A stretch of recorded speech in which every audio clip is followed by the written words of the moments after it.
Let's call this meeting to order. And John Pinchek is here, Paul Brick is here, applicant's here, so we have a quorum. Okay. So John, did you read the minutes? No. Quick read the minutes. Sure. Here's the first page. So.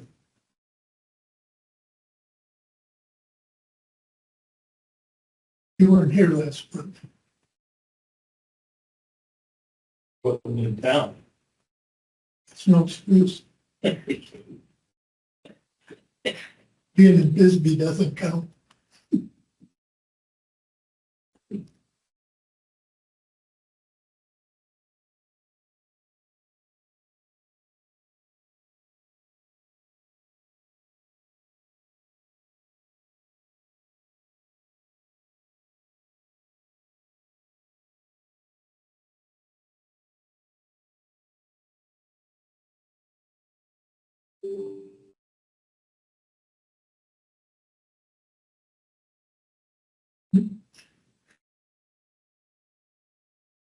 Mr. Resenya is here.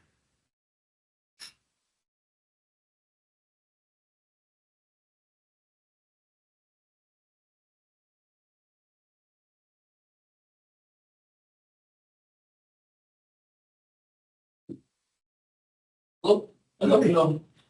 We just started, so. Good, you?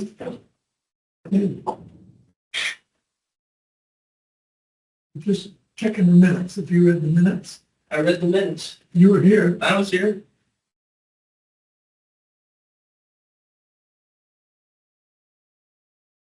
Okay? Who said those? Okay. Do I hear a motion? Accept the minutes. I made the motion to accept the minutes. I second. All in favor? Aye. Motion carried. Oh. Now we'll have call to the public. Are you a public or part of the applicant? He's part of the applicant. Okay, well, we'll save that for later then. No public being here, we'll let the pick on. We will start the public hearing. Public hearing is now started.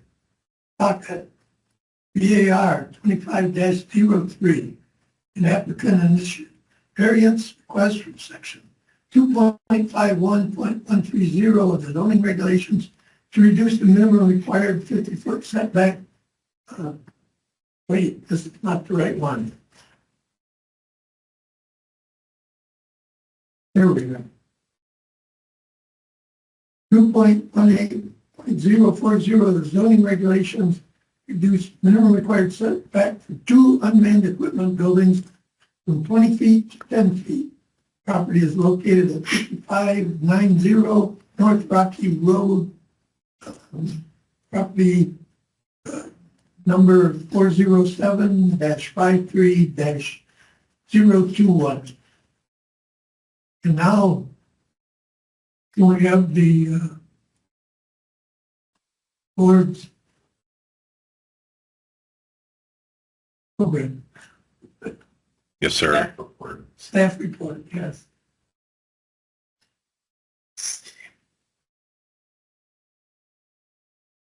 Thank you, Mr. Chair.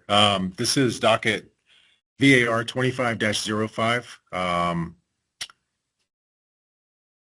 The applicant is 59 Design Group. The location is 5590 North Rocky Road, tax parcel 407-53-021. The property is zoned R36, which is residential. The variance request is from, as you stated, Mr. Chairman, 2.18040 of the zoning regs, where the reduction in minimum setbacks is requested for two existing utility buildings from 20 feet to 10 feet. The property is located approximately northwest of Douglas, approximately 1 mile east of Highway 191. The property is located at the intersection of Glen and Rocky Roads. It totals approximately 20 acres. Utility installations are allowed by right in residential districts, and this is a fiber optic site with two buildings. The site does have an existing use for an existing special use for a wireless communication facility that was approved back in 2024, but that is on the other side of the property and has nothing to do with this particular project. It's just a little bit of background information. The nearest residence is approximately 1,000 feet to the southwest. And after that, it would be about 1,400 feet along Rocky Road to the south. This is a site plan that shows the existing structures. They are on the property currently.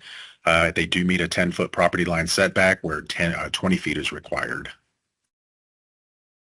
Some views of the site, the top left-hand would be viewing west on Glen Road, and the other image to the bottom right would be viewing approximately southeast.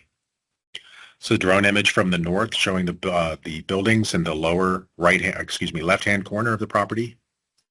Again, the property totals approximately 20 acres and the building are located at the intersection. They do meet site distance requirements, so they do not pose any sort of a sight line obstruction. A little bit closer view of the buildings. One is approximately twice the size of the other. Another image. This would be viewing northeast, showing the undeveloped lands across Glen Road to the north. An overhead shot of the structures. And a little bit closer shot showing that they're pretty much in line with each other, approximately 10 feet from the property line. Section 2.60.010 of the zoning regulations identifies 8 factors to evaluate variances. Staff executed the public notification process between 9 and 11 May, publishing a legal ad, mailing notices, and posting the property. Staff did mail 6 notices to property owners within 300 feet, and we did not receive any responses. The request does comply with 5 criteria. The minimum to afford relief because the buildings are in their current state.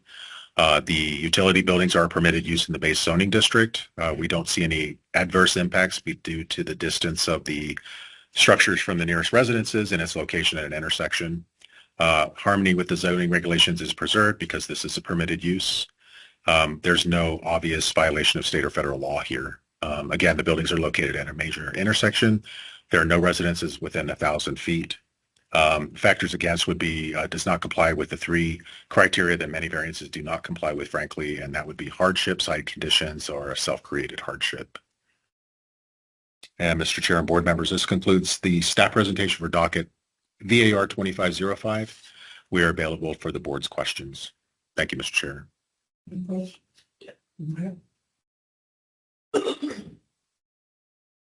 Why are we here? I mean, if the building's already there, why are we here? I believe the applicant does have a presentation, Mr. Chair. Hello, my name is Jesus. Wait a second, I'll give to you in a second. Just clarification, I thought when I read through this, one of these buildings was permitted before, did I think something about that? And so one of the buildings was there, the reason this came up was we were needing a variance now or something, is that correct, or? Yes, Mr. Chairman, board member Briceño, it looks like this is a little bit of speculation on my part, but based on the paper trail and the permitting history of the site, it looks like the smaller building was placed in accordance with the permit. A permit was pulled, inspections were done. I think it was approved because of on the site plan, the 20-foot could be easily construed to be the setback from the property line and not necessarily from the edge of pavement. I think that's what happened the first time. It happened a second time, and then this gentleman caught it and brought it to our attention so we could make sure it was fixed for both buildings. But it does appear to be a little bit of misunderstanding or misinterpretation of the original site plan that was produced. So to clarify, both of the buildings have been permitted to be there, and now we're just trying to make sure we're correcting the variance for where it was maybe measured from. Yes, sir. Pavement versus property line. Okay. Any other questions? Or do you want to talk? We'll let the applicant talk. And then- Yeah, go ahead. Okay, Okay, we have 10 minutes. Anybody in the audience has 5 minutes each to rebut you, and then you'll have 5 minutes to rebut the rebuttal. you rebut your fire. That's right. So it's all good about your project. Okay, so we were the general contractor that were hired to build this second building. The first building was already existent, which is the single ILA building. So when the plans that were given to me, what are the, I don't know if you can show the plans, the original plans.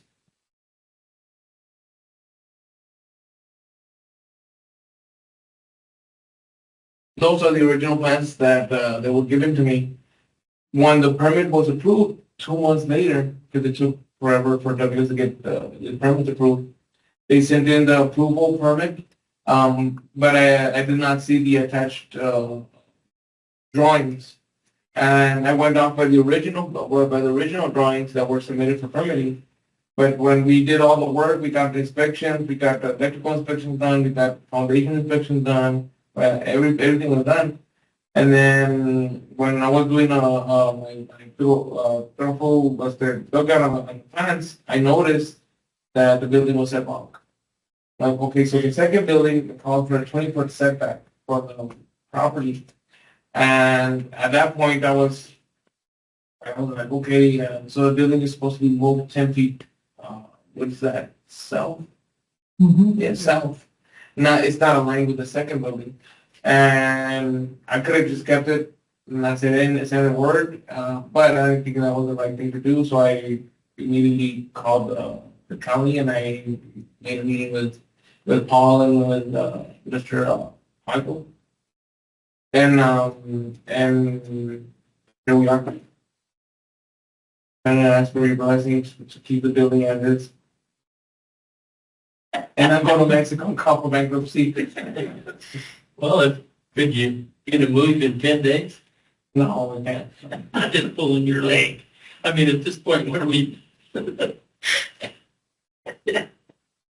So that's the issue that I encountered. So I went to the city or to the county to get that permission variance and have that in paper so I could turn it into the Zayo Group, which is the actual owner for this building, and let them know that it's good to start running fiber. what are in those buildings? Electronics? Just fiber lines. So just so you know, it's fiber lines for Amazon, Google, Microsoft, AT&T. Yeah. So it's just fiber lines. Yeah. Is there any electronics in there, switching or anything? Electronics as in computers or Well, no, for the internet or whatever you're boosting, are you boosting? yeah. Well, I mean that's not part of my scope. We don't. That's another company. We just said the building. Use a building. Yeah, we said the buildings. Yeah, and then once we said the buildings, like which saw, and then my electricians go in and they can connect from the H-ring to the building and to the generator, and from there it's done. Zayo Group picks up the fiber lines and they go and do the interior. But at that point, we don't have no longer access to that to inside the building. I've seen the one up near McNeil. Mhm. Guy was out there one day doing some work on it. So he showed it to me. They're just full of electronics, wiring, and boxes. Yeah, That's it. I used to work for Midvale Telephone, and we had a couple of buildings around, same thing, it's Yeah. just all, Wires and yeah. boxes. Mhm. Any other questions? None for me. Okay, are you, said your piece now? Yes, I can go back home, please. Okay. Now, Matt, you want to conclude your So do you want to say anything? I'm just kidding. It's a short. Yeah. Thank you, Mr. Chair. Based on the factors in favor, staff recommends approval of docket VAR 2505 without any special conditions, reducing the minimum required setbacks for 2 existing fiber optic equipment buildings from 20 feet to 10 feet along the north property line. Thank you, Mr. Chair. Should we put in there if more of these buildings, there's what, 20 acres? If they put any more of those buildings, then should we make them apply to the setback? Mr. Chair, Board Member Pentek, I think we're specifically identifying the two existing buildings on the site.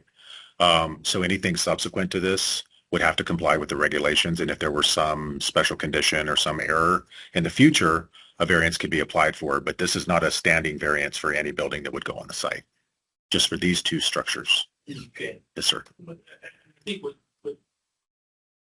Board Member Pentek is saying, that does it make sense if they take and they add another 10 buildings there, does it make sense to have them come back in and encumber them with the expense and time of having to ask for that variance just to get all these lined up?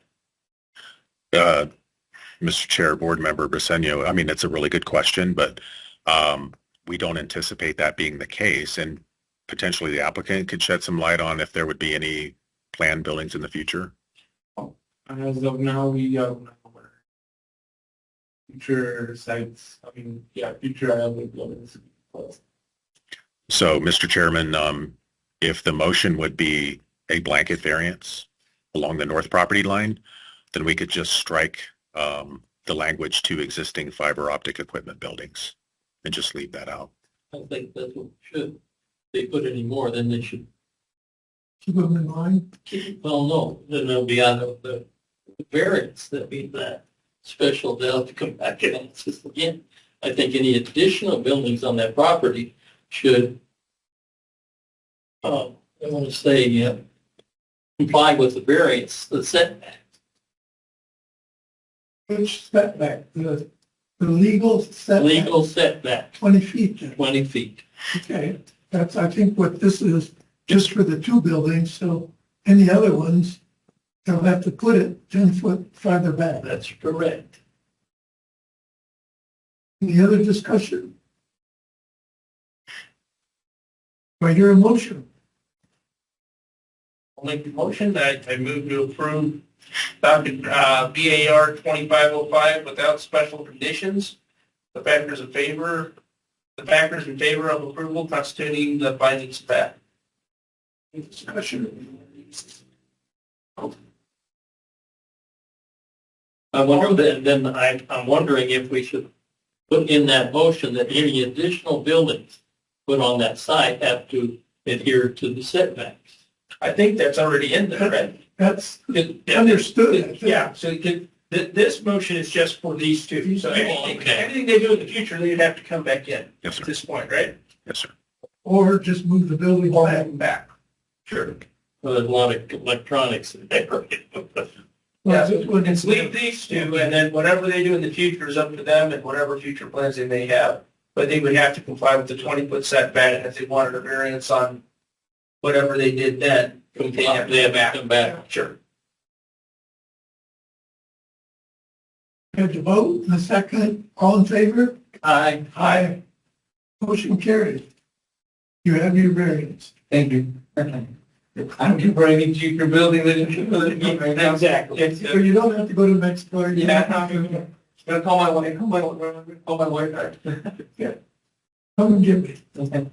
So this is the only hearing we have, so you're free to go and back to El Paso. Okay, thank you.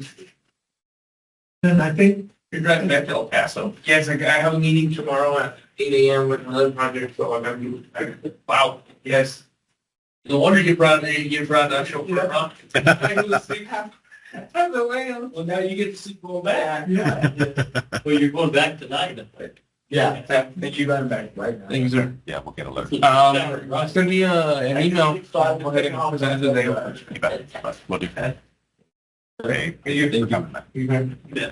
Thank you. okay. Thank you. Have a good. You Thank you. Take care. Okay. Thank you. Guys, safe. Bet.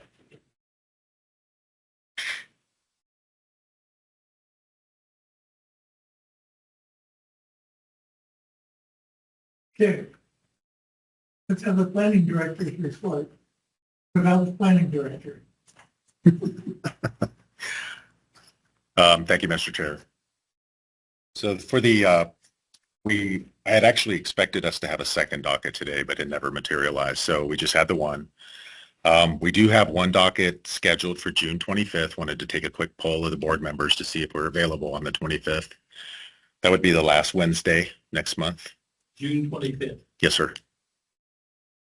So if looks like we'll have a quorum, we'll go ahead and schedule that for the 25th, and I'll get the notices out tomorrow. Or let him on here. Okay. Excellent.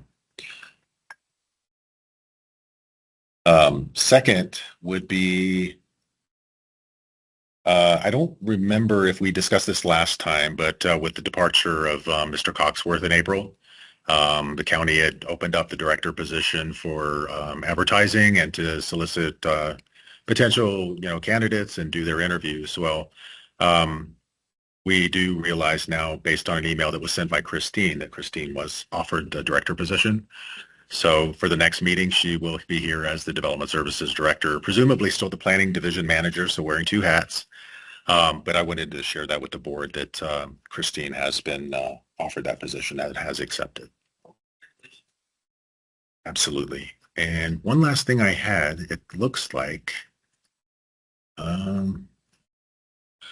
during the last meeting, I believe that was the first meeting for our new Deputy County Attorney, Mr. Whitehead. He was with us on the last meeting, but I don't believe he spoke. We didn't introduce him, unfortunately. So I just want to make the point that during the next meeting, assuming he's present, we'll go ahead and allow him to introduce himself to the board. I didn't hear you say again. We do have a new Deputy County Attorney assisting us on the planning side, Mr. Whitehead. He's replaced Mr. Correa. So we want to make sure that we have him introduce himself to the board during the next meeting. Okay. And that's all I have, Mr. Chair. It's a pleasure working with y'all, and it's always good to have these simple applications and very efficient process. And very grateful and thank you. Any other questions, comments? You mind, Dinger? No, I didn't like the Pomeranian. You heard that, didn't you? So I guess this is 5:52, we'll adjourn the meeting.